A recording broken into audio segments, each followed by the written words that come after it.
Kidlat News Updates. Mga balita ngayon, PNP nilinaw na walang nakakabit na pabigat sa mga atletang nalunod sa Aurora. Ina ni Baterbonia kinwestiyon ang pagkamatay ng anak sa team building. Utos ni Davao Mayor Baste Duterte na pagtapon ng basura sa DENR office, iimbestigahan ng DILG. El Nino nagsimula na, maaaring tumagal hanggang 2027 ayon sa Pag-asa.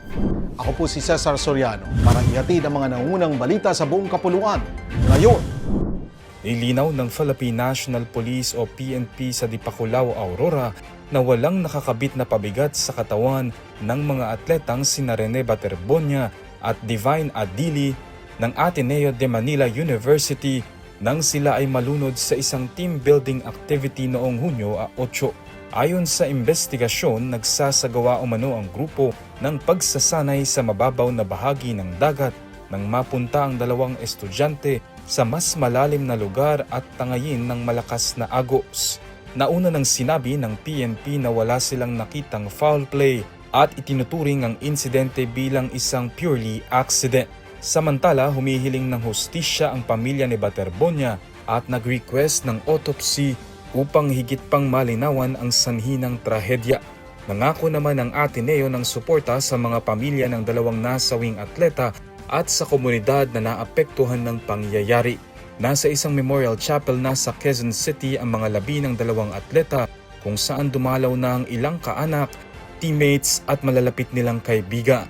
Hiniling naman ng pamilya ni Adili sa pamunuan ng Ateneo na maiuwi ang kanyang labi sa Nigeria.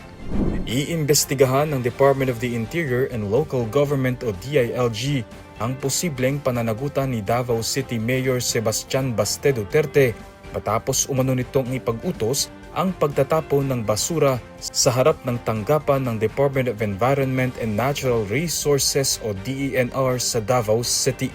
Ayon sa Malacanang, titingnan ng DILG kung may kapabayaan o paglabag sa environmental laws kaugnay ng insidente. Nag-ugat ito matapos ipasara ng DENR ang New Carmen Sanitary Landfill kasunod ng pagguho ng basura na ikinasawi ng dalawang katao at pagkawala ng isa pa. Dahil sa pagkaantala ng garbage collection, iniutos ng alkalde ang pagtatapon ng basura sa ilang lugar, kabilang ang harapan ng DENR Regional Office. Sinabi ng palasyo na nakadepende sa resulta ng investigasyon ang posibleng parusa laban sa mga sangkot na opisya.